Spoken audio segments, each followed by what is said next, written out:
I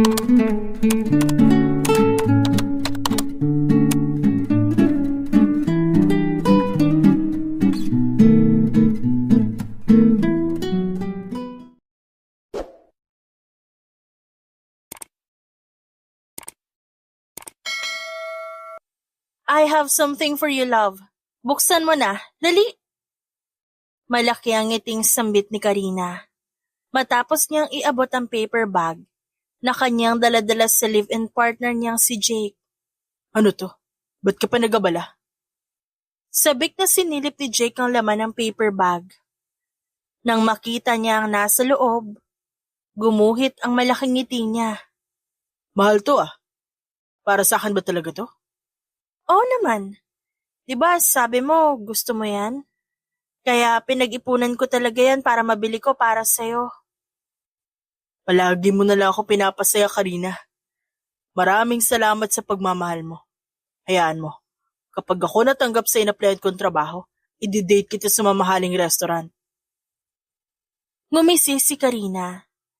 Naupo siya sa tabi ni Jake, nakasalukuyang nakaupo sa sofa, at isinandal niya ang ulo sa balikat nito. Di mo na kailangang gawin yun. Sapat na sa akin na mahal mo ako at loyal ka sa akin. Sobrang blessed ko talaga. Dahil sa ilang taon natin pagsasama, never ka nag-cheat. Never mo ko niloko. At ni minsan never ka pang naling sa kung kani-kanino. Ikaw talaga. Umiling si Jake at inakbayan ang balikat ni Karina bago magsalita. Ba't pa ako maglolo ko? Sa akin na ang best girlfriend in the whole wide world. Tanga at gago ako kapag ginawa ko yun. Sus? Baka nga kapag may babae kang makilala at maghubad dyan sa harapan mo, baka iwanan mo na ako. Ba't naman ako magpapadala sa ganong klaseng babae, Karina? Kilala mo ako. Alam mong hindi ako nakukuha sa mga pag-ano nila. Napangiti si Karina. Alam niya sa sarili na totoo naman ang tinura ng kanyang kinakasama dahil ni minsan, hindi sila nag-away patungkol sa kung sinong babae. Ni minsan, hindi niya pinaghinalaan si Jake dahil palagi naman itong pinaparamdam na siya lang ang mahal nito at wala nang iba. Alam mo, tama na tong topic na to. Baka kung saan pa mapunta to at mag-away pa tayo. Tumango naman si Jake sa sinabi niya. Pagkatapos, ngumiti sa kanya. Iginilid nito ang regalong binigay ni Karina.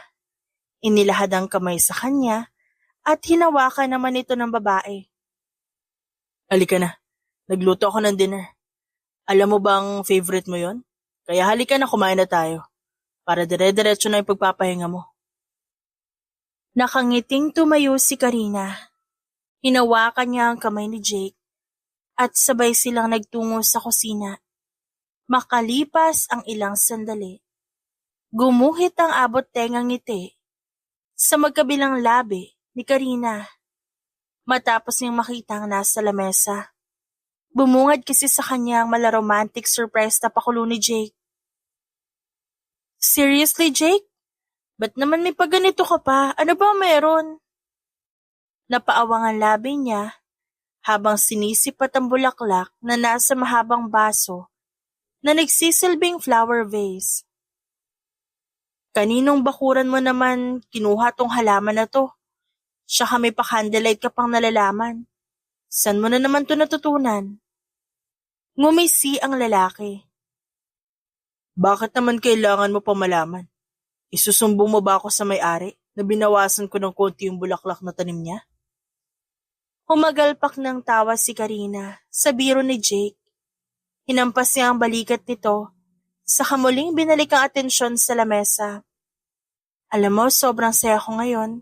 Di ko in-expect na mag-effort ka ng ganito. Siguro may kasalanan ka, no? Iso ka, ah. Ani Jake sabay tawa. Lumapit siya sa kinakasama at niyakap ito mula sa likod. Wala akong kasalanan. Hindi ba pwedeng gusto ko lang maglambing? Tsaka naisip ko lang kasi, matagal na tayo nagli-live-in. Matagal na rin nahuli kitang niyaya mag-date. Kasi di ba nawalan ako ng trabaho? So naisip ko lang na bumawi sa'yo Kahit simpleng surprise dinner date lang. Buti nga nagustuhan mo. Ang swerte ko talaga sa'yo, ani Karina habang nakangiti. Dahan-dahan, tinanggal ni Karina ang kamay ni Jake mula sa pagkakayakap sa kanya. Tsaka siya humarap dito. Agad namang hinaplos ni Jake ang pisngi ng babae at hinalikan nito sa noo. Alam mo, ako ang maswerte sa'yo. Tignan mo na lang ang sitwasyon natin ngayon. Sino ba ang provider? Sino ba nagpapasok ng pera sa bahay? Hindi ba't ikaw? Love, it doesn't matter kung sinong provider. Tsaka kahit naman nasa bahay ka lang, hindi naman ikaw yung tipo na nakahiga lang at ubod ng tamad. Tignan mo nga palaging malinis ang bahay. Salamat kasi na-appreciate mo yung ginagawa ko. Salamat din. Kasi palagi mong pinaparamdam sa akin na mahal mo ko. Never mo akong sinaktan at pinaiyak. It's my job because you're my girlfriend. Kasalukuyan pa ring hawak ni Jake ang pisngi ni Karina. Patuloy pa rin siya sa paghaplos sa mukha ng babae. Kapag talaga natanggap ako sa pinag-applyan ko, mag-iipon na ako para makapagpakasal na tayo. Nang marinig ang salitang kasal, tila nagtutumalo ng puso ni Karina. Kaya agad niyang sinunggaban ng mainit na yakap si Jake. Mahal na mahal kita. Mahal na mahal din kita, Karina. Ani Jake, habang hinahaplos ang ulo ng nobya. Matapos niyang sabihin yon, siya na mismo ang kumalas sa pagkakayakap ni Karina. Tumikim pa siya bago magsalita. Karina, mahal ko. Mamaya na tayo magpalitan ng matatamis sa salita. Kumain na tayo kasi lumalamig din yung pagkain, Sayang naman kasi mas masarap to kapag mainit. Nakangiting tumango si Karina. Sinisipat-sipat pa niya ang mga putahe na nakahain sa mesa. Habang ipinaghihila siya ng upuan ni Jake. Magpakabusog ka, Alam ko kasi na tinitipid mo yung sarili mo sa pagkain kapag nasa trabaho ka. Love naman, di naman sa ganoon. Hindi sa nagtitipid, pinagkakasya ko lang. Mahirap nang mawalan, di ba? Alam ko, kaya nga pinangako ko sa sarili ko na mas paghihigihan ko pa yung paghahanap ng trabaho nang sa ganon, makain mo na lahat ng gusto mo. Tsaka hindi ko na rin kaya nakikita na ihirapan ka. Nabibigatan na ako sa sitwasyon natin . Malalim na nagbuntong hininga si Jake matapos niyang sabihin yon.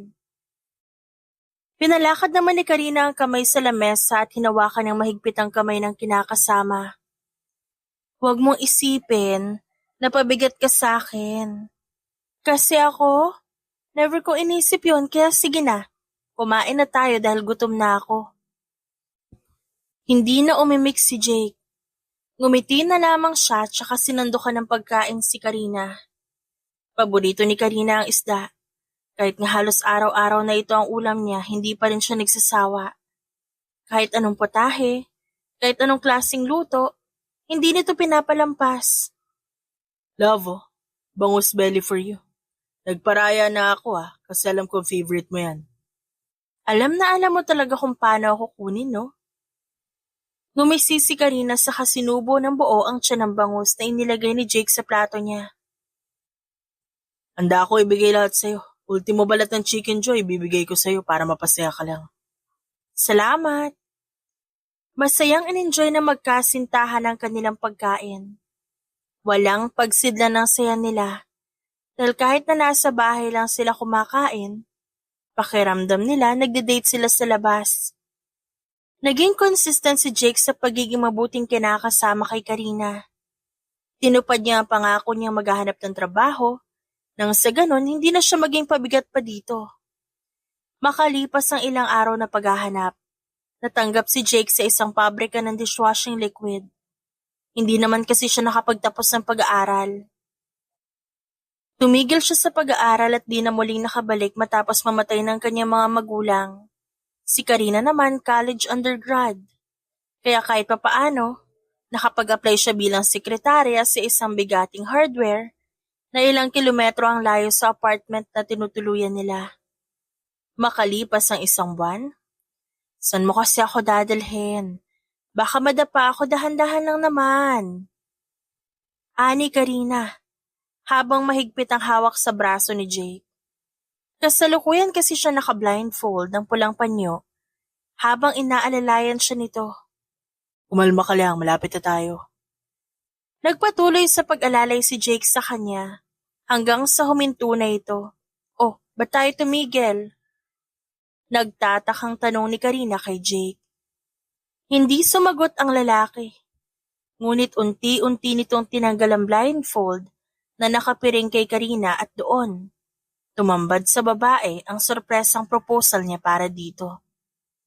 Karina, napakarami mo ng sakripisyo sa relasyon natin. Kaya hindi ko hahayaang masayang lahat ng yon. Kaya bilang pagtupad ko sa pangako ko sa'yo na i-date kita sa unang sahod ko. At magpo-propose ako sa'yo. Heto na yun. Tumikim si Jake. Dinukot niya ang kahon na may lamang singsing at binuksan to sa harap ni Karina. Hindi ito kasing mahal na engagement ring na napapanood mo sa mga teleserye. Hindi ito ginto, silver o tanso na may halaga sa pawn shop. Stainless lang to. At hindi totoo. Pero isa lang masasabi ko sa'yo na talagang totoo. Mahal kita. At kalakip ng singsing na ito, ang pangako ko sa'yo na mamahalin kita at aalagaan habang buhay. Hindi umimik si Karina. Tumitig lamang siya kay Jake na ngayon nakaluhod sa harap niya. 6 na taon. 6 na taon ko tong hinintay. At hindi ko sasayangin ang pagkakataong to, Karina. Will you marry me? Paano ako tatanggi kung matagal ko na din tong hinihintay? Emosyonal lang umiti ng abot tenga si Karina. Hinaplos niya ang mukha ng lalaki bago inilahad ang kamay kay Jake. Mahal na mahal kita, Jake. Kaya oo, pumapayag ako magpakasal sa'yo. Hindi na nag-aksaya pa ng panahon si Jake. Agad niyang isinuot ang singsing sa daliri ni Karina at saka siya tumayo at niyakap ang kinakasama na ngayon. Fiancé niya na. Di mo alam kung gaano mo ako napasaya, Karina. Kala ko tatanggi ka kapag inalok kita eh. Ba't naman ako tatanggi? Hinihintay ko din to. Ngumiti si Jake. Lumapit siya sa lamesang hinanda niya at kinuha ang 3 piraso ng pulang rosas. Naka-plastic yun na isa-isa. Inabot niya yon kay Karina. Sorry kung yan lang nakayanan ko. Di ko pa afford na mamahaling bouquet. Ngumisi si Karina habang napapailing. Inampasin ng mahina ang bulaklak sa braso ni Jake bago sumagot. Ikaw naman? You know naman na okay lang kahit walang flowers. Kontento na ako sa ganito. Karina, proposal to. Hindi pwedeng walang bulaklak. Hay nako, sige na nga. Pero sa susunod ha, kung ano lang yung kaya, yun na lang ibigay mo. Hindi naman ako naghahangad ng mas bongga pa sa naibibigay mo eh. You deserve the best, Karina. Ikaw din, Jake. Sana pagpalain ka lagi. Sana ulanin ka ng maraming blessing para matupad na yung pangarap mo sa atin. Sana nga.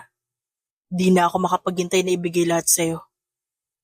Makalipas ang ilang linggo, matapos ang engagement ni Karina at Jake, tila mas lalo pang tumibay ang relasyon nilang dalawa. Araw-araw parang bagong kasal na mag-asawa ang turingan nila. Tuwing umaga si Jake ang unang bumabangon para ipagtimpla ng kape si Karina. Si Karina naman mas ganado sa pagtatrabaho dahil sa inspirasyong hatid ng fiancé niya. Wala na siyang mahihiling pa. Akala niya, tuluyan na siyang dininig ng langit. Hanggang sa isang araw, tumawag ang kanyang ina mula sa probinsya. Karina, si Mina kasi nahihirapan na dito. Wala siyang mahanap na trabaho. Baka pwede mo naman siya isama dyan sa Maynila kahit pansamantala lang. Tulungan mo na siya makahanap ng trabaho dyan, anak. Si Mina, nako ma, alam mo namang maliit lang apartment namin ni Jake. Ani Karina, habang nakapamewang at kausap ang nanay niya sa phone. Sige na naman anak, maawa ka na sa kapatid mo. Tulungan mo siya. Panganay ka. Huwag ka naman ganyan, huwag mong pababayaan yung kapatid mo. Dahil sa tinura ng kanyang ina, malalim na nagbuntong hininga si Karina. Tumikim siya bago sumagot. Sige po ma, kakausapin ko po muna si Jake ha. Kapag pumayag siya, tatawagan na lang kita ulit. Maraming salamat anak. Hindi na tumugon pa si Karina. Napahawak siya sa kanyang dibdib matapos ibaba ang kanyang cellphone. Makalipas sa ilang taon, ngayon niya lang muling narinig ang salitang anak mula sa kanyang ina. Mula kasi nang magdesisyon siyang makapag-live-in kay Jake, hindi na siya muling kinausap nito. Matapos ang tawag, ilang minuto lang ang lumipas dumating si Jake mula trabaho. Pagod na pagod ito, pero nakuha pa rin ngumiti nang makita si Karina. Hey love, I'm home. Ani Jake pagpasok niya sa pintuan. Welcome home. Lumapit siya at inabot dito ang malamig na tubig. Nga pala may gusto akong sabihin. Agad na kinuha ni Jake ang tubig na inabot ni Karina at agad itong ininom. Tungkol saan ang gusto mo sabihin sa akin, love? Bumuelo ng buntong hininga si Karina bago magsalita. Kasi si Mina, yung bunso kong kapatid. Si mama kasi tumawag. Wala raw mahanap na trabaho si Mina sa probinsya, kaya baka pwede mo na siyang tumira sa atin. Pansamantala lang naman, mag-a-apply siya tapos bubuko din naman. Si Mina? Madalas mo siya ikwento noon, di ba? Di ba sabi mo super close kayo? Naghiwalay lang kayo na sumama ka sa akin. Tumango at ngumiti si Karina bilang tugon. Sandaling nag-isip si Jake pero hindi naman nagtagal at sumagot na din siya. Okay lang naman sa akin kung nandito siya. Kung saan ka naman masaya, doon din ako. Salamat Jake. Pero iniisip ko lang, feeling ko masyadong maliit ang apartment natin para sa 3. Tinapik ni Jake ang balikat ng kanyang kinakasama bago sumagot. Karina, maluwag pa ang bahay natin. Kahit maliit ang apartment natin, ako magkakasya tayo dito. Kaya huwag ka mag-alala. Talaga? Salamat love ha. Promise, hindi siya magiging abala sa atin. Wala yon. Family mo siya. Kaya family ko na rin siya. Ngumiti si Karina. Masayang masaya siyang pumayag ang partner niya. Pagkaraan ng 3 araw, dumating na si Mina bitbit ang isang lumang backpack at ang paborito niyang stuffed toy na hindi siya nakakatulog kapag hindi ito katabi. Maganda si Mina, maputi, payat, at mas bata ng 3 taon kay Karina. Masayahin, palabiro at madaling pakisamahan. Ate! Masiglang tura ni Mina. Tsaka mahigpit na niyakap ang nakatatanda niyang kapatid. Buti naman at hindi ka naligaw papunta dito. Pasensya ka na kung hindi ka namin nasundo ng Kuya Jake mo Pareho kasi kami may trabaho. Ngumiti si Mina bago tumugon.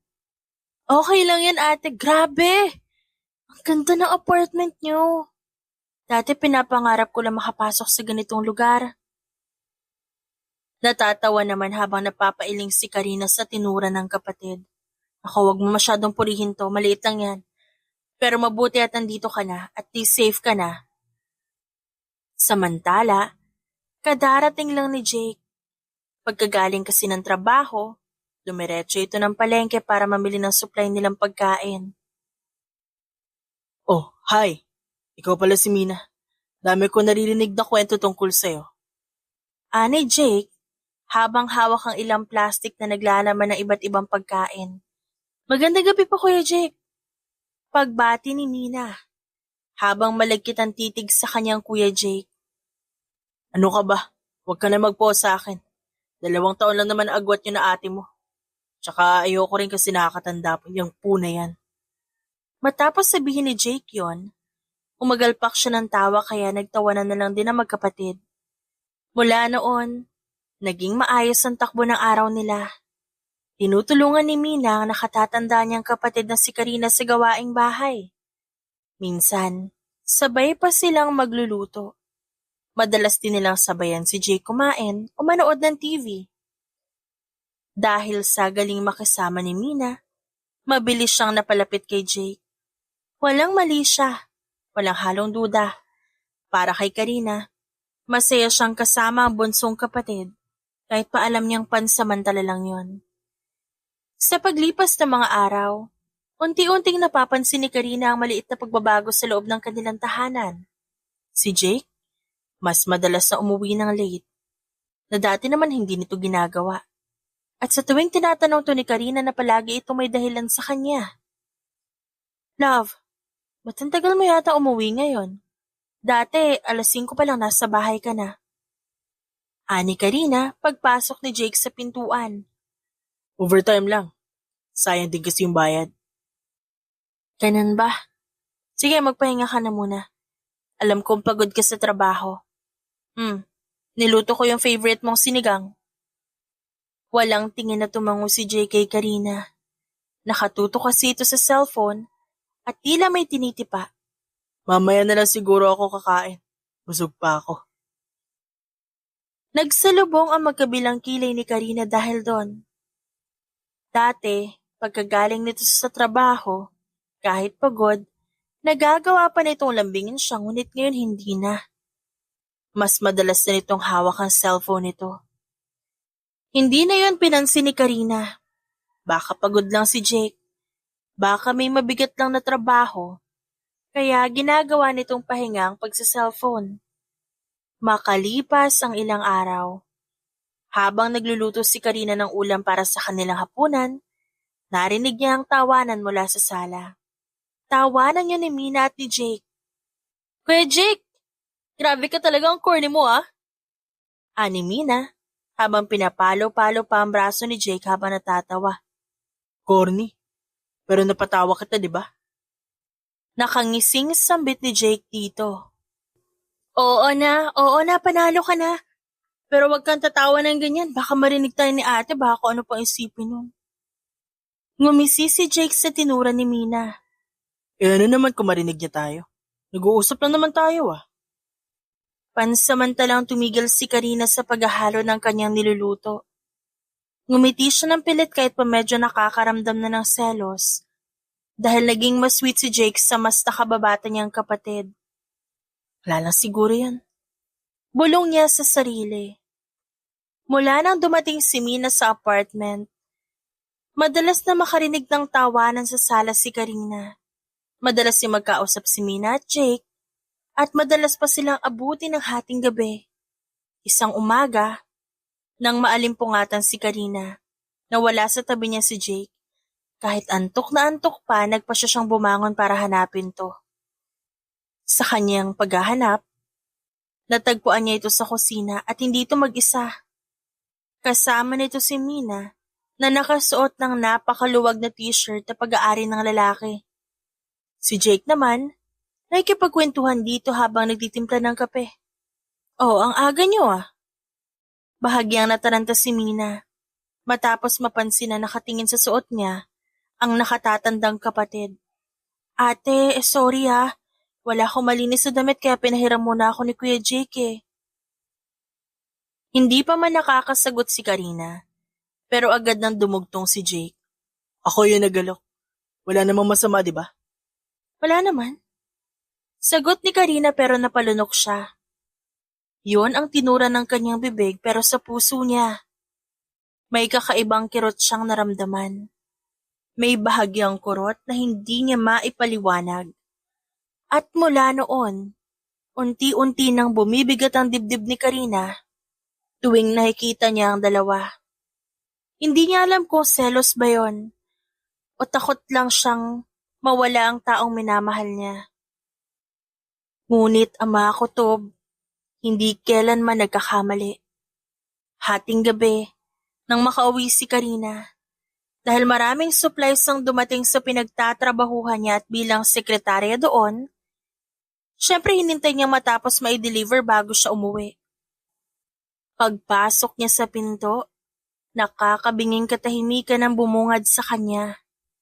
Pero habang papalapit siya ng papalapit sa kwarto, nakakarinig siya ng mahihinang ungol na nagpapabilis ng tibok ng kanyang puso. Dahan-dahan siyang lumapit.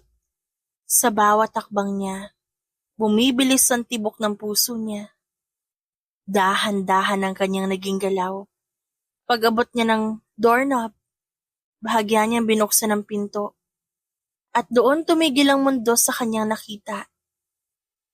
Nakita niya sina Jake at Mina. Sa kama, magkapatong at parehong nakahubad. Anong ginagawa niyo? Nanginginig ang kamay na tanong ni Karina. Karina, Agad na bumangon si Jake.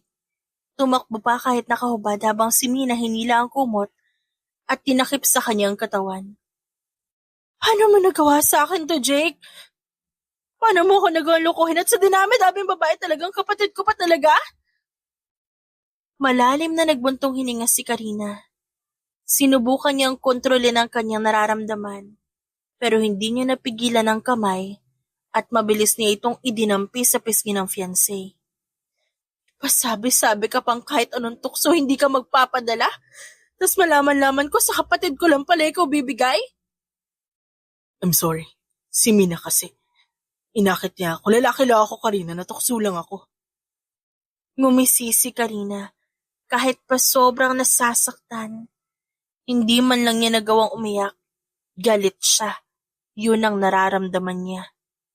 Sinayang mo yung ilang taon nating relasyon, Jake. Please don't leave me, Karina. Pagkakamali lang naman to eh. Hayaan mo ko itama to at bumawi sa'yo. Hindi pa naman huli, di ba? May chance pa naman. Meron pa naman. Nang marinig yun, nabuhayan ng loob si Jake. Ngumiti siya at yayakapin sana si Karina. Pero natigilan siya matapos itong sundan ang una nitong sinabi. May chance pa pero hindi na sa'kin. Diyan kay Mina ayaw mo? Total nagtaksil na rin naman kayo. Ipagpatuloy niyo na. Sayang eh. Sayang yung ilang taon. Sinayang niyo. Ituloy niyo na lang yan. At maging masaya sana kayo. Makailang ulit pang nagmakaawa si JK Karina. Kahit hubad, lumuhod dito sa harap niya ngunit sadyang buo na ang desisyon ng dalaga. Nakipaghiwalay na siya at nag-impake ng gamit. Parang awa mo na, Karina. Huwag mo akong iwan. Mahal na mahal kita eh. Pwede ba, Jake? Huwag mo nalukuhin ang sarili mo. Kung talagang mahal mo ko, hindi mo ako lulukuhin in the first place. Nagtiwala ako sa'yo. Binigay ko lahat. Ni minsan hindi ako nagreklamo tas ito lang igaganti mo sa akin? Napakuyamang kamao ni Karina. Gustong-gusto niya nang suntukin si Jake pero pinili niyang magtimpi. Alam mo, mas mabuting wag mo na akong kulitin. Kapag ako hindi nakapagtimpi, baka mapatay ko pa kayo. Matapos mag-impake, tuluyan ang tinuldukan ni Karina ang kanilang relasyon. Bitbit ang kanyang gamit, nagtungo siya sa bus station, patungo sa probinsya kung saan naroon ang mga magulang niya. Ngunit ang naroon na siya, nagdalawang isip siyang sumakay ng bus. Hindi niya sigurado kung tatanggapin siya ng mga ito. Saan na ako pupunta ngayon? Alam ko hindi nila ako tatanggapin. Di ako nakapagsumbong na si Mina. Ako palalabas na masama. Nakaupo si Karina sa hagdan patungo sa bus station. Tumungo siya sa bandang kandungan habang yakap ang bag. Diyos ko, tulungan niyo po ako. Paiyak na sana siya. Hindi dahil niloko siya kundi hindi niya alam kung saan siya pupunta. Hanggang sa makalipas lamang ang ilang sandali. Miss, okay ka lang ba? Mabilis na tumunghay si Karina. Matapos niyang maramdaman na may tumapik sa balikat niya. Okay ka lang? Muling tanong ng lalaki. Hindi sumagot si Karina. Tumulala lang siya hanggang sa hindi niya namalaya na bumagsak na pala ang kanyang luha. Ba't ka umiiyak? Nililigaw ka ba? Saan ka ba pupunta? Gusto mo ihatid kita doon? Sunod-sunod na tanong ng lalaki pero hindi pa rin siya sumasagot. Baka naman nadukutan ka? Halika, sumama ka sa akin at tutulungan kita. Pinilit kumalma ni Karina. Mariin niyang tinanggihan ang alok nito dahil hindi niya naman ito kilala. Huwag ka matakot sa akin. Di naman ako masamang tao. Actually, malapit ang bahay ko dito. Walking distance lang. Gusto mo tumawag ako ng kasambahay para magtiwala ka? Hindi sumagot si Karina. Tumitig lamang siya sa lalaki. Okay, I guess I didn't earn your trust and I totally understand. Ngumiti ito sa kinuha ang cellphone at ilang sandali pa may babaeng lumapit dito. May kasama itong bata na 5 taon na ang edad. Sir, pasensya na po ha. Sinama ko na si Junior. Nagpumilit na sumama. Gusto niya daw po kayo makita. Akin na ang anak ko, manang. Tulungan mo ang babaeng to. Kanina ko pa siya napansin. Di ko lang nalapitan agad dahil nagjo-jogging ako. Seeing the man standing in front of her, mukha naman itong nagsasabi ng totoo. Dahil nakapan-jogging attire ang lalaki. Anong pangalan mo, iha? Halika. Huwag ka matakot kay Sir Alfred. Mabait yan. Inalalaya ng matanda patayo si Karina. Nang mapansin nito may luha sa pisngi niya, agad nito yung pinunasan. Magaan ang pakiramdam ni Karina sa matanda dahil laki siya sa lola. Hindi pamilyar sa lugar si Karina pero sumama pa rin siya sa matanda at nandalhin siya nito sa malaking bahay. Napanganga siya sa pagkamangha. Grabe po, ang laki naman po ng bahay niyo. Nako, hindi sa akin yan. Kay Sir Alfred yan. Yung gustong tumulong sa'yo pero tinatanggihan mo? Marahil natatakot ka siguro. Ngumiti lang si Karina sa tinuran ng matanda. Sabay na pumasok sa loob ang dalawa. Labis naman ang tuwa ni Karina dahil yun ang unang pagkakataon na nakapasok siya sa ganun kalaking bahay. Hindi mo pa ako sinasagot, miss. Ano ba ang pangalan mo? Taga saan ka? Tanong sa kanya ng matanda. Sumingit naman ang lalaki. Oo nga, taga saan ka ba? Ba't nasa bus station ka? Saan ka ba pupunta? Tanong nito. Nakaupo ito sa salas habang kalong ang anak. Ako po si Karina. Uuwi po sana ako sa probinsya kaya lang naisip ko. Baka wala na po akong uuwian doon. Dahil sa kanyang tinuran, nagsalubong ang magkabilang kilay ng lalaki, na Alfred pala ang pangalan. Bakit?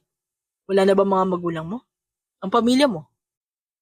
Buhay pa po sila pero kasi po, alam ko na hindi nila ako tatanggapin at paniniwalaan kapag umuwi ako doon. Minsan na kasi nila ako itinakwil.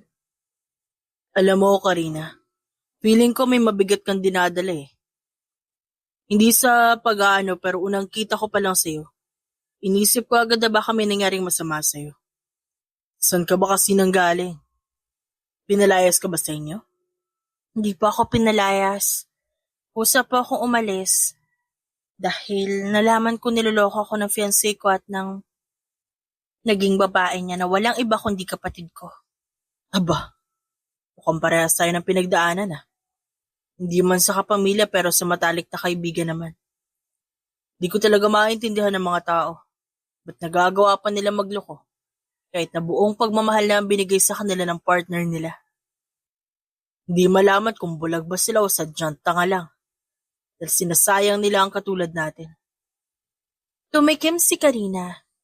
Umayos siya ng tindig bago sumagot. Tama po kayo dyan. Lalo na sa part ko na ilang taon ako nagtrabaho para sa amin. Tapos nagawa niya ako lokohin. What more pa po sa inyo na napakaraming pera. Kaya niyo pong bilhin lahat. Yeah, maybe you're right. Kaya ko ang bilhin lahat ng gusto ko pero hindi loyalty niya. Ilang beses ako nagmakaawa para sa anak ko pero wala nangyari. Iniwan niya pa rin ako at pinagpalit sa best friend ko. Hayaan niyo na po yon. Tignan niyo po ako kahit na masakit pinili ko lumayo na lang. Hindi naman po ako tanga para pahirapan yung sarili ko. Gusto ko yung ganyang mindset mo. Di ba sabi mo wala kang pupuntahan? Dumito ka na lang. Kukunin kitang tagapag-alaga kay JR. Madalas ko kasi siya ibinibilin kay Manang. Wala siyang tagapag-alaga kaya baka ikaw pwede. Talaga po? Opo, sige po, payag na payag po ako. Maraming salamat po, Sir Alfred. Napakabuti po ng puso niyo. Walang anuman. Nakangiting sambit ni Alfred kay Karina. Alam mo, hindi mo na itatanong pero marami na rin ako natulungan mula sa bus station. Yung iba nagtatrabaho sa factory ko. Yung iba naman, nakauwi na sa kanilang probinsya. Wala lang, masarap lang sa pakiramdaman tumulong. Grabe naman po yun. Ang swerte ko naman po pala talaga kasi napadaan kayo doon. Hindi po ako humingi ng tulong pero tinulungan niyo ako. Wala nga naman, Karina.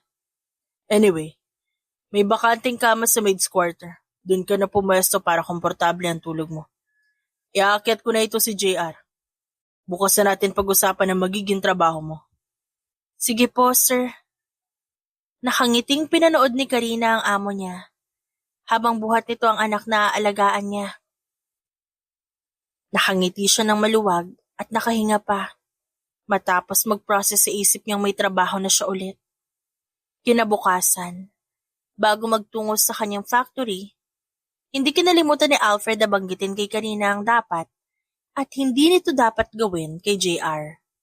Kasama na rito ang bawal na pagkain at kung ano-ano pa.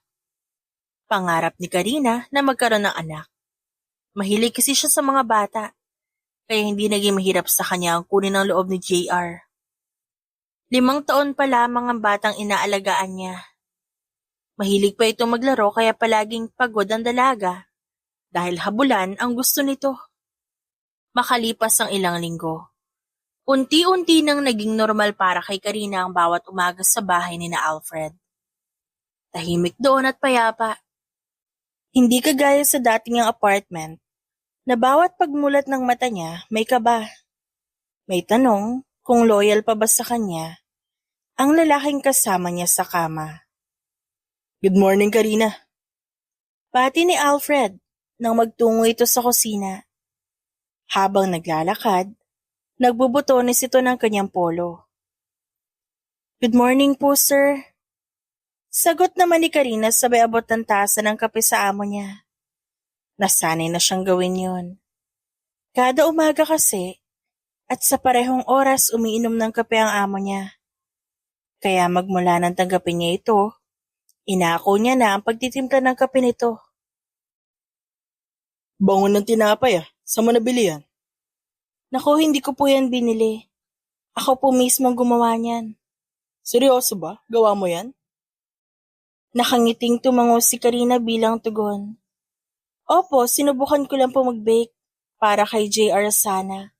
Pero baka magustuhan niyo rin. Ngumiti ito at bahagyang nagulat. You bake too? Grabe. Magaling ka na maglinis. Magaling ka pa mag-bake. You really know how to make a house feel like home talaga. Hindi na umimik si Karina. Initian na lamang niya ang amo at pinagsaluhan nila ang tinapay na siyang gumawa. Samantala, habang lumilipas sa mga araw, mas nakikilala ni Karina ang amo niya. Tahimik ito pero maalalahanin. Isang gabi, masakit ang ulo ni Karina. Kaya inako ni Alfred ang pagbabantay sa anak. Lumabas lamang ang babae para kumuha ng tubig sa kusina. Ngunit tatagpuan niya ang amo na nagluluto doon. Sir, ba't po kaya nagluluto dyan? Nasaan po yung tagaluto? Teka, ako na po. Presenta ni Karina. Medyo maayos na po yung pakiramdam ko kahit papaano nakaidlip na ako. Wala ang mga kasambahay. May inutos ako sa kanila. Hanggang ngayon di pa nga bumabalik. Anyway, hayaan mo na ako. Marunong naman ako magluto at saka isa pa. I want to cook for you and JR. My ex-wife used to love this dish. Maybe you like it too. Naupo si Karina sa mesa at pinagmamasdan ng amo habang nagluluto.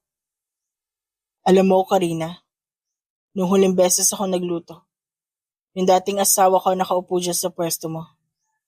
Palagi niya sinasabi sa akin na ang sarap-sarap kong magluto. Mahal na mahal ko yon. Not until I discovered that she was cheating on me.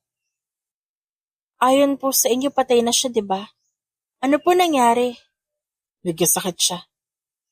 Hindi ako natutuwang nawala siya pero sa tingin ko karma niya yon. Maraming beses niya kami niloko ng anak ko. Siguro po kung nasan man siya ngayon, Nagsisisi na siya dahil hinayaan niyang masira ang pamilya niyo. Sa totoo lang, di ko na iniisip yan. Okay na rin naman ang buhay ko ngayon. Kontento na ako kasama ko yung anak ko. Sapat na siya sa akin. Napakaswerte po ni JR sa inyo. Swerte rin naman ako sa anak ko. At swerte din siya na ikaw ang yaya niya. Napakabait mo. At nakikita ko malapit ka sa anak ko. Maraming salamat. Sinapo ni Karina ang pisngi niya dahil nakaramdam siya ng kilig sa sinabi ni Alfred. Patapos na ako ah. Magain ka na rin bago matawagin ang anak ko. Sumabay ka na sa amin sa pagkain. Masayang tumayo si Karina at agad sinunod ang utos ng amo. Kinabukasan araw ng linggo. Walang trabaho si Alfred, kaya nagpa siya itong mag-grocery kasama si Karina at JR. Habang naglalakad sila sa supermarket, maraming mga tao ang napapatingin sa kanila. Nang madaanan naman nila ang tumpok ng customers, narinig nila ang pinag-uusapan ng mga ito. Ang sweet naman ng mag-asawa. Sambit ng isang matanda. Agad siyang napatingin kay Alfred. Umiti lang ito na mapansing nakatingin siya. Pagkatapos sila mag-grocery, kumain sila sa isang maliit na cafe. Doon sila dinala ni Alfred dahil nais ito ipatikim kay Karina ang masarap na kape doon. Habang nagkakape na patanong ang lalaki. Karina, naisip mo na ba magmahal ulit? Po? Gusto niyo po bang sabihin ay kung gusto ko ulit ma-in love, ganun? Tumango si Alfred bilang tugon. Ako, wala pa po yan sa isip ko, Sir Alfred. Alam niyo naman po na ilang buwan pa lang mula na maloko ako. Natatakot lang po na baka maulit na naman. Darating din ang oras na mararamdaman mo ulit ang pagmamahal na yan. Titibok ulit ang puso mo and I wish na sana'y sa tamang tao na yon. Dahil hindi mo deserve masaktan. Sana nga po, sir. Sana nga po. Ayoko nang bumalik sa dating version ko na sinasaktan lang. Alam mo, Karina, di mo kailangan bumalik sa dating ikaw. Kasi minsan, kailangan mo lang maging panibagong version ng sarili mo. Yung mas matatag, mas marunong magmahal, at mas mapagkumbaba. Natigilan siya sa mga salitang yon. Matagal niya nang hindi naririnig ang ganong uri ng pangunawa. Makalipas ang ilang araw, nagkaroon ng hindi inaasahang panauhin sa bahay si Alfred. Isang matandang babae na ina nito. Nang ipakilala siya, medyo kabado pa rin si Karina. Pero ngiti agad ang isinukli ng ginang. So ikaw pala ang sinasabi ng anak ko. I can see why JR really loves you. You have a kind eyes. Napaiyak sa tuwa si Karina sa simpleng papuri na yon. Bihira na kasing may magsabing mabuti siyang tao, matapos siyang sakta ni Jake. Lumipas sa mga buwan, naging magaan ang lahat. Kapag may mga business trip si Alfred, si Karina ang bahala kay JR. At bawat gabing nag-uusap sila sa phone, ramdam niya ang pag-aalala nito. Ramdam niya ang pag-iiba ng turing sa kanya ng kanyang boss. Isang gabi, habang natutulog si JR, napansin niyang bukas ang ilaw sa veranda. Lumabas siya at nakita si Alfred na nakatingin sa mga bituin. Sir Alfred, ba't di pa po kayo natutulog? Di pa ako dinadalaw na antok. Uminom na ako ng gatas pero wala pa rin epekto. Kakakape ko siguro to kaya gising na gising ako. Nako, siguro po iningisip niyo ang asawa niyo kaya kayo nakatulala dyan, no? Well, may point ka naman. Naalala ko nga siya pero yun namimiss, I don't think so. Alam mo, sir, mag-asawa ka na lang kaya ulit. Para tuluyan ka na makamove on sa kanya. Ayoko. Pinangako ko sa sarili ko na hindi ako magmamahal ulit. Kapag ginawa ko yan, kasalanan yun para sa akin. Sandaling binalot ng katahimikan ang paligid. Pero hindi naman yun nagtagal. Sir Alfred, Hindi po kasalanan na magmahal ulit. Tsaka hindi niyo mapipigilan ang puso niyo na tumibok ulit. Tuso pa naman po yan. Tumitibok kahit sa hindi naman dapat mahalin. Ngumisi si Alfred matapos marinig ang tinura ni Karina. Ikaw kanina ka pa humugot dyan. Napakamot ng ulo si Karina, habang si Alfred naman tumitig sa kanya. Ganun din siguro nararamdaman mo, no? Siguro po, pero para sa akin, natakot na ako maniwala ulit. Hanggang sa nakilala ko kayo. Mabilis na nagsalubong ang magkabilang kilay ng lalaki sa narinig. Di kita maintindihan. Anong ibig mo sabihin, Karina? Hindi sumagot ang dalaga. Ngumiti lamang ito, na lalo namang nakapagpagulo sa isip ni Alfred. Mula sa view ng veranda, sabay nilang pinagmasdan ang kalangitan at nagbilang ng bituin habang ninanamnam nila ang sandali. Kapwa sila nakaramdam ng hindi inaasahang pagbilis ng tibok ng kanilang puso. Habang tahimik na nakatanaw si Karina sa langit, aksidenteng nahawakan ni Alfred ang kamay niya at doon, tila ba nakaramdam sila ng spark? Ano yun? Gulat na tanong ni Alfred habang napapailing naman si Karina. Para po ako nakuryente, sir. Pareho nilang naramdaman yun pero pinili nilang magkibit-balikat na lang. Sa paglipas ng mga araw, lalo pang lumalalim ang ugnayan ni Alfred at Karina. Naroon pang sabay silang kumakain, kahit pa hindi nila kasama si JR, may mga bonding sila na hindi kasama ang bata. Nagbago rin si Alfred. Mas naging bukas ito kay Karina. I feel exhausted due to busy schedules. Parang gusto ko mag-outing. Mag-beach kaya tayo. Ang tahimik na si JR, napapalakpak matapos marinig ang tinura ng daddy niya. Gusto ko po yan, daddy. Mag-swimming po tayo, sama natin si Yaya Karina. Of course, baby. Isasama natin si Karina. She's part of the family, remember? Nakangiti namang sumang-ayon si JR sa ama. Parang di po ako ready sa ganyan, Sir Alfred. Wala po akong damit para sa ganyan lakad So, yun lang ba? I'll give you my debit card. Mamili ka ng kailangan mo. Isama mo na rin si JR para makapag-bonding kayo. Isama mo rin si Manang dahil isasama natin siya. Pare-parehong natuwa ang lahat dahil sa magandang balita na narinig. Walang pagsidla ng saya. Ang kanilang puso, hindi na sila makapaghintay sa magaganap na outing. Mabilis na lumipas ang mga araw. Halatang excited si JR sa nalalapit na lakad nilang pamilya dahil halos araw-araw nitong tinanong si Karina kung ilang tulog na lang ba sila magbe-beach na masaya niya namang sinasagot palagi. Si Karina naman, nakakaramdam ng pinaghalong kaba at excitement. Hindi niya alam kung bakit pero sa tuwing maririnig niya ang salitang outing, parang may kakaibang kilig sa kanyang dibdib. Hindi naman yun ang unang beses na magbe-beach siya pero iba ngayon. Kasi kasama niya si Alfred at si JR, ang dalawang taong unti-unting nagbibigay ng panibagong kulay sa buhay niya.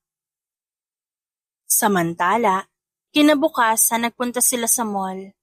Magkakasama sina Karina, si JR at si Manang.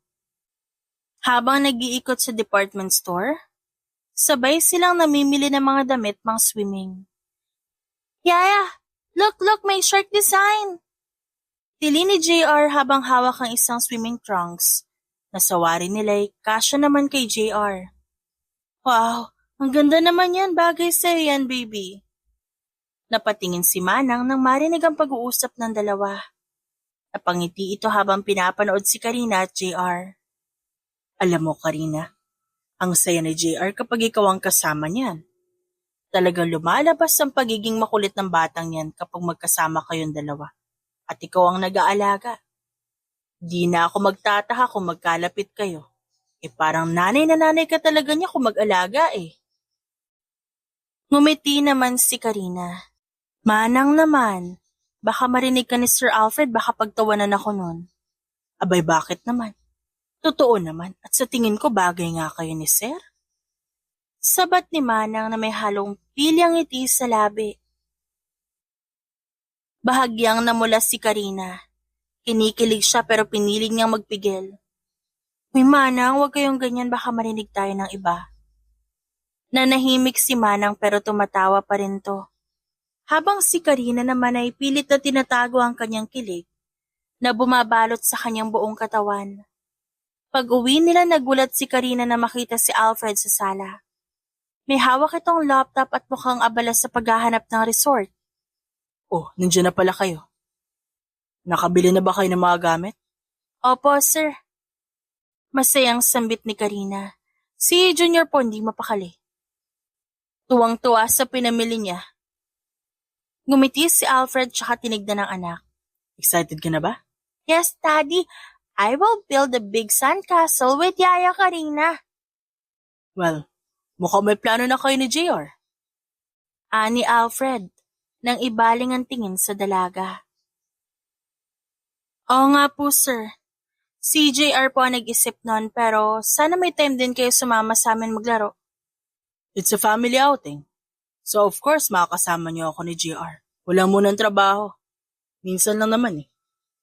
Makalipas ang isang araw. Sumapit ang araw ng outing.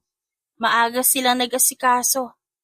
Isa-isa na nilang isinakay ang gamit sa dadalhing family van. Tulong-tulong sila sa pagdala ng maleta, cooler, na puno ng pagkain sa sasakyan. Nang matapos sa pag-aasikaso, agad na rin silang umalis. Habang nasa daan, malakas ang tugtog ng musika sa loob ng sasakyan. Pinili ni Alfred ang lumang OPM love songs, mga kantang punong-puno ng nostalgia, at talaga namang napakasarap sa tenga. Sarap naman pakinggan ang pinapatugtog mo, Sir Alfred. Nakaka-relax sa pandinig. Ganda ng music taste ko, no? Napapasabay tayong lahat. Ngumiti si Alfred habang nakatutok ang paningin sa daan. Napapakanta ang matatandang nasa loob ng sasakyan. Habang si JR naman, abala sa pagkain ng choco cookies. Minsan lang siyang payagan kumain ng matamis kaya sinusulit niya na. Pagdating nila sa resort, agad silang sinalubong ng sariwang hangin ng dagat. Puting buhangin, asul na langit at tunog ng alon na parang musika sa tenga. Wow! Ang ganda! Sigaw ni JR na napatakbo papunta sa tabing dagat. JR, sandali! Magpalit ka muna ng damit!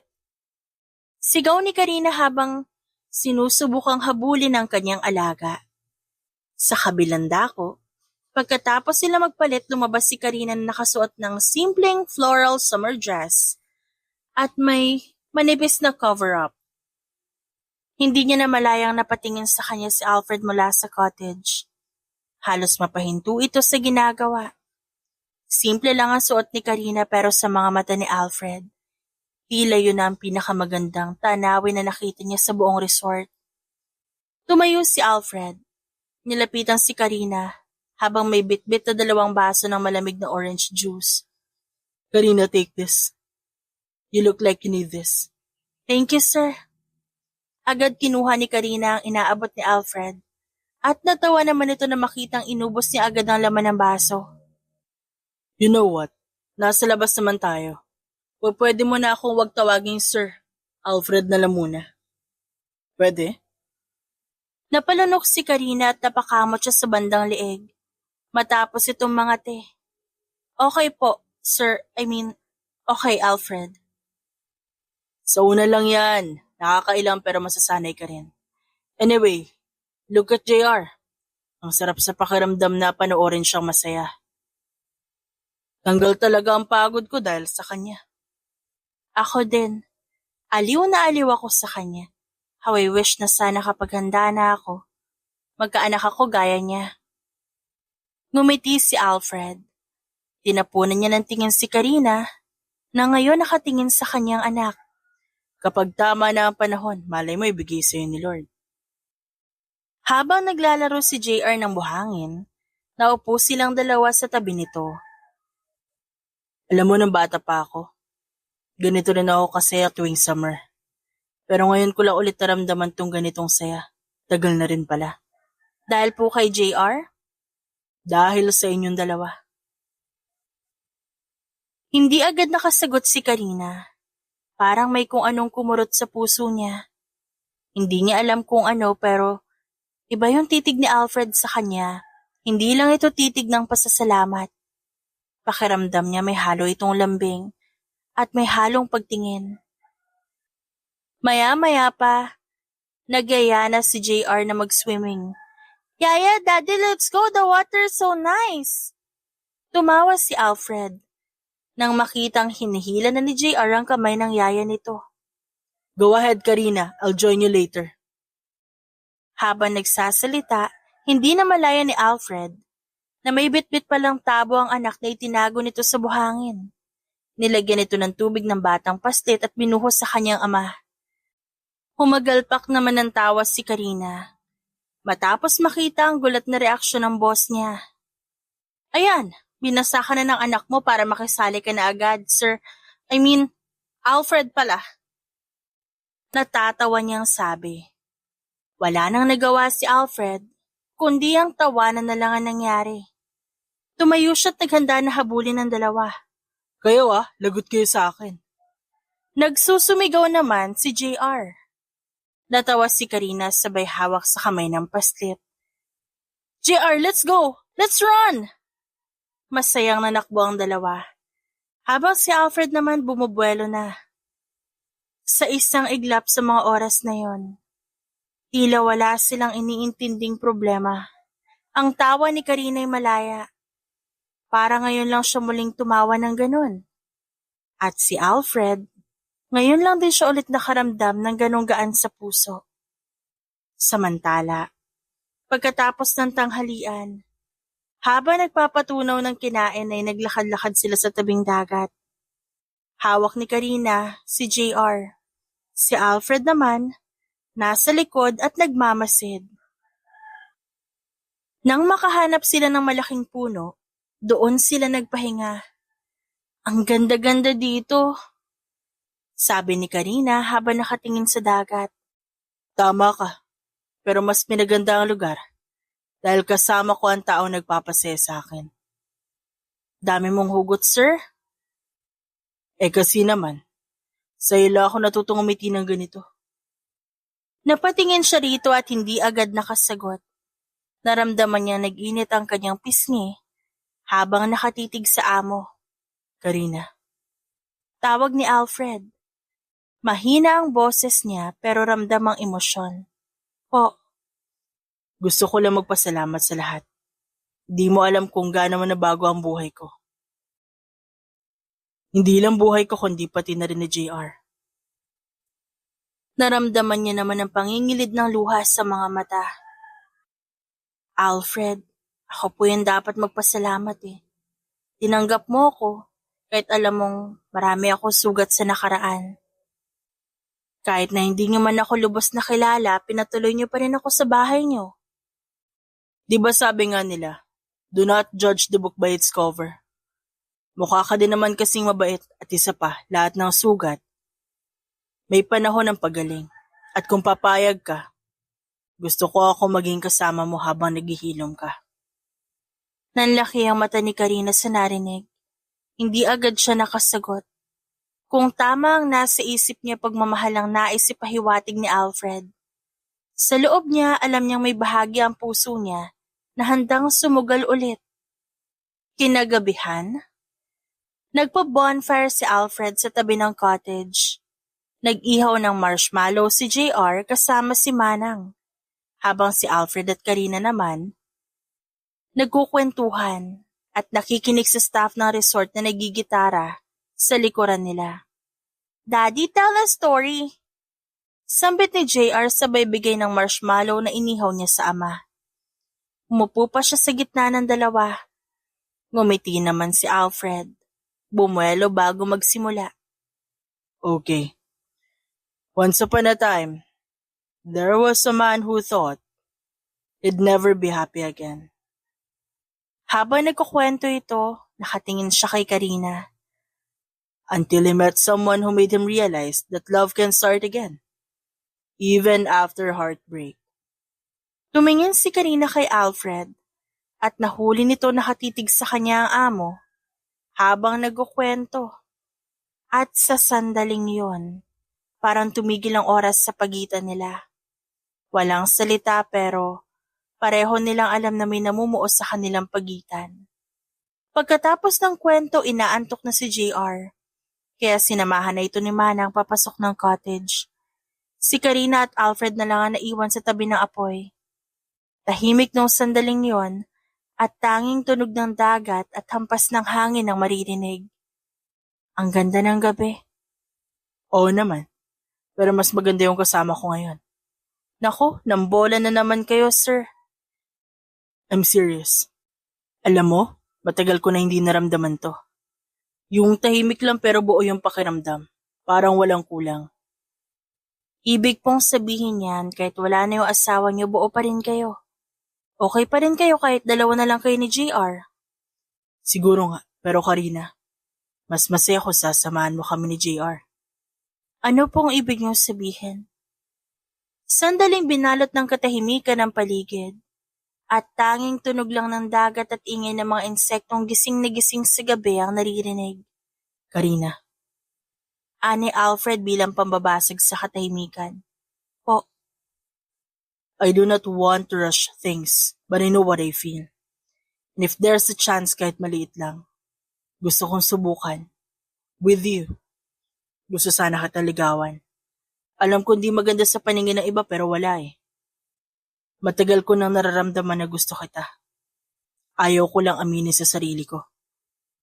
I don't know what to say po. Nakabigla po kasi. Malalim na nagbuntong hininga si Karina. Paano ko po ba sasabihin na hindi ko pa alam kung kaya ko na ulit magmahal? Pero kung sakali man, sana kayo yun. Kasi alam ko na mabuti kang tao. Di mo kailangan i-pressure ang sarili mo. Basta maghihintay ako kahit gaano pa katagal. Nang gabing yon, habang humuhuni ang ulan sa labas at tahimik na natutulog si JR at Manang, ang dalawa, ini-enjoy ang masaya nilang sandali. Makalipas ang ilang araw din na nagdaan, ngunit hindi mawala-wala sa isip ni Karina ang pinagtapat ni Alfred sa kanya. Hindi niya lubos sa kalain na mabibihag niya ang amo. Hindi niya maikakaila na matapos itong umamin, iba na ngayon ang tibok ng puso niya tuwing magkasama sila. Parang laging may musika sa bawat tingin, bawat ngiti at bati nito sa kanya.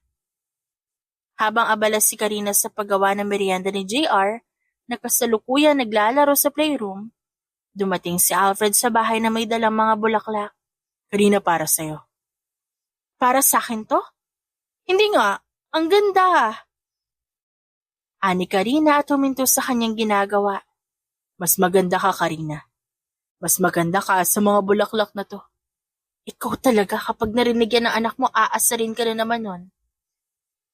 O alam lang niya na nililigawan ko yung yaya niya. Iyak na matutuwa yun. Excited na ngayon magkaroon ng bagong mommy. Yun nga din yung sabi niya sa akin. Gusto na raw niya magkaroon ng bagong mommy at sana daw ako yun. Well, di ko naman siya masisisi. Magaling ako mag-alaga.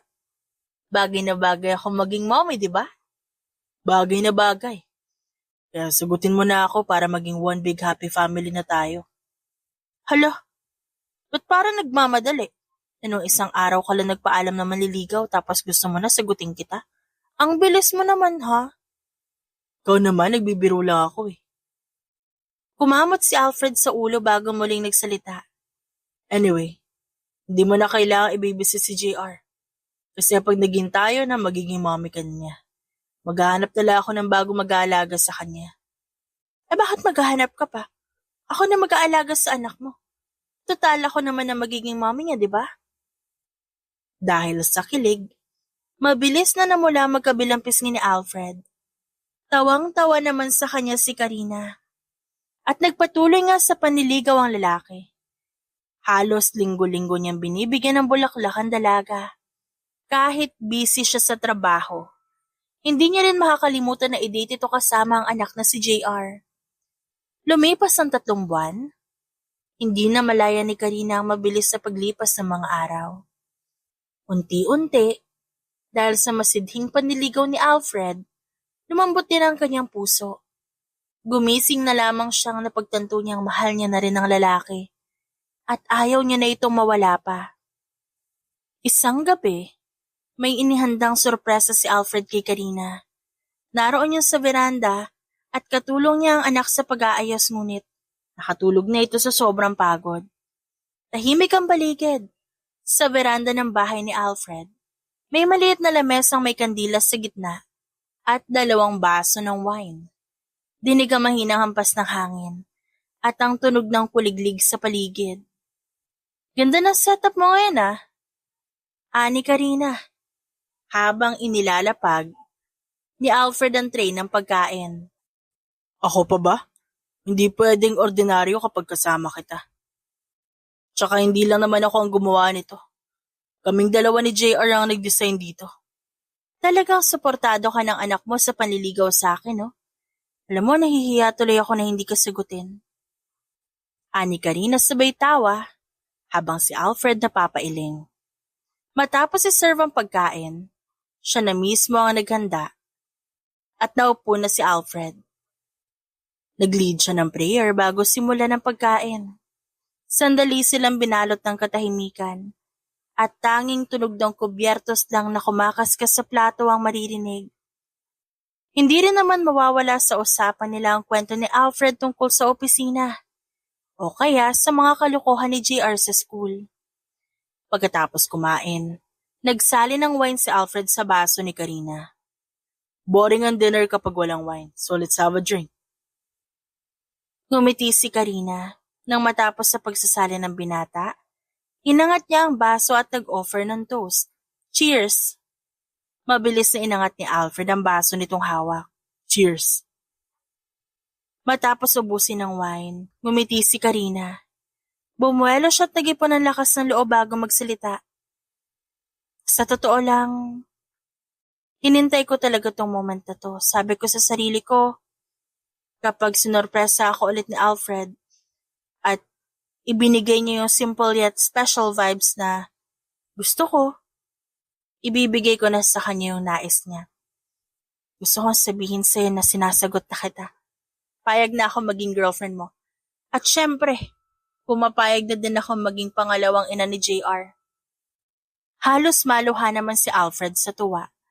Tumayo siya, binuhat si Karina, at saka ito inikot-ikot. Di mo alam kung gaano mo ako napasaya, Karina. Salamat. Salamat sa pagkakataon. Sana hindi ito dahil sa wine na ininom mo. Sana hindi mo bawiin ang desisyon mong to. Ba't ko naman babawiin ang sagot na ibinigay ko na? Tsaka hindi ako lasing, no?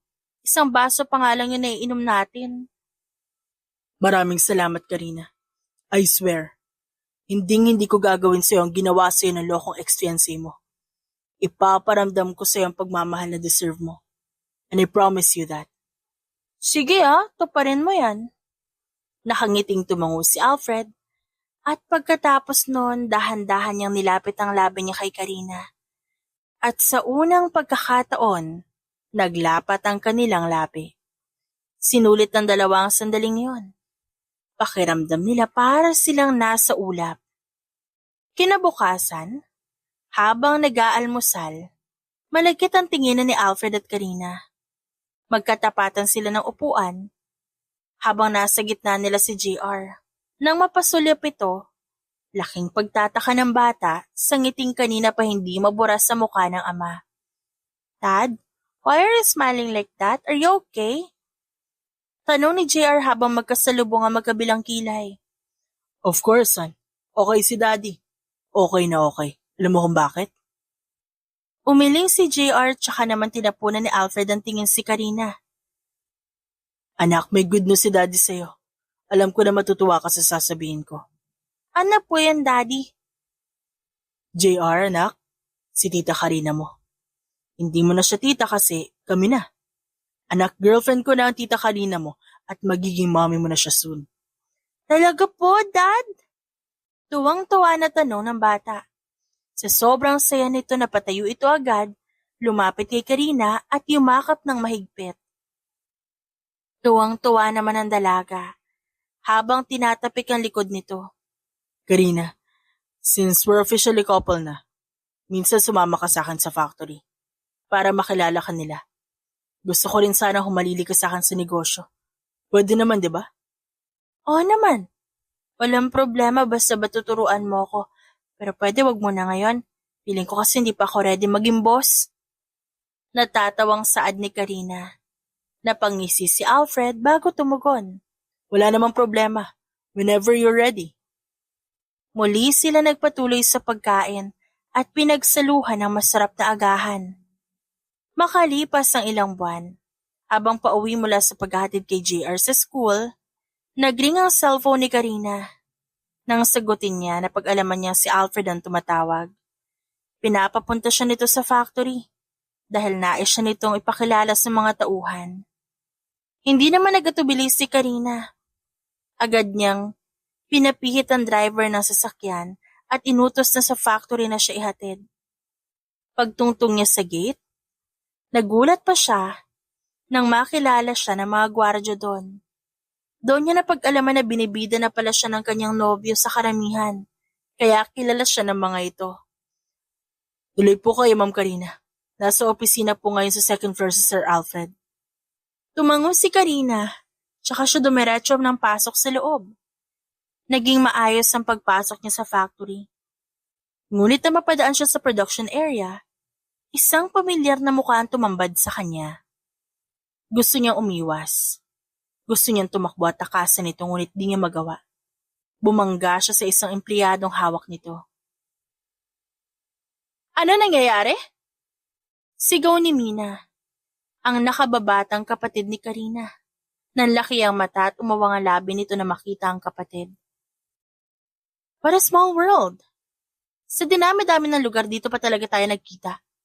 Kamusta ka na ate? Naka-move on ka na ba? Kasi ako heto. Okay na okay. May magandang trabaho at may gwapong boyfriend. Alam mo bang ako ang assistant production head?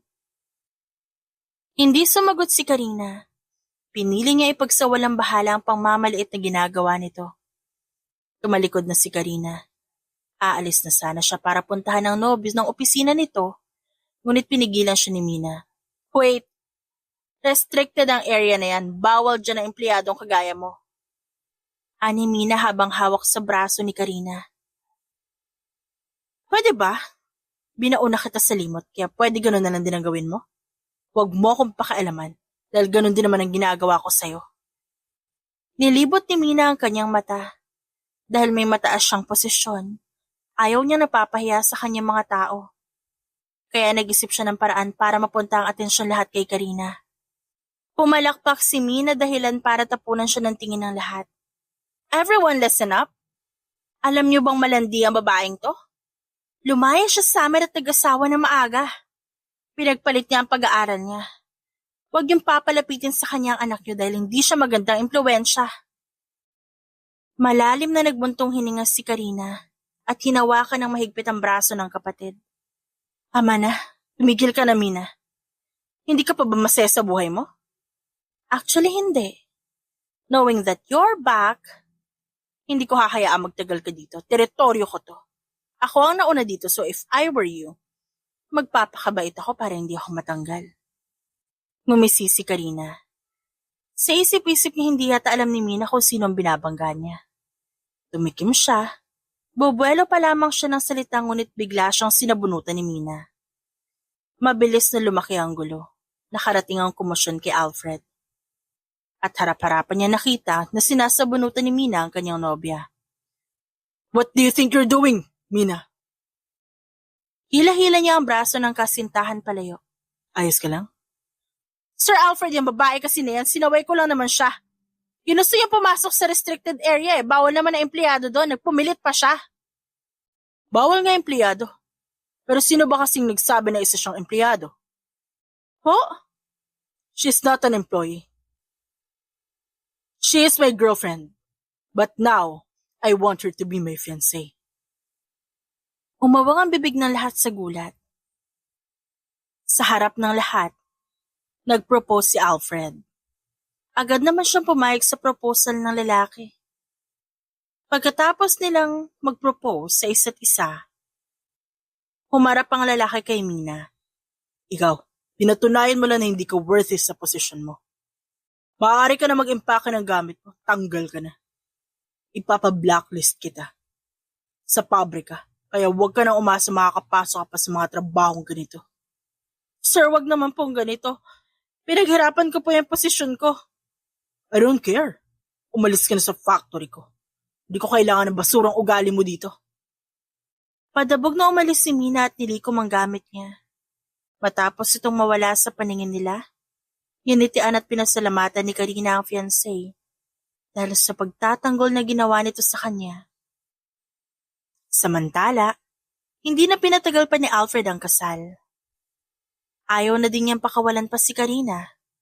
Ayaw niyang maagaw pa ito ng iba kaya makalipas ng 2 buwan, nagpakasal na sila. Umalingaw-ngaw ang palakpakan at hiyawan sa beachfront ng beach resort na pagmamay-ari ng kaibigan ni Alfred matapos ang kasal. Beach wedding ang nais ni Karina na tinupad naman ni Alfred. Paano ba yan? Kasal na tayo. Wala ka nang kawala pa sa akin. Saad ng lalaki at hinalikan siya sa noo.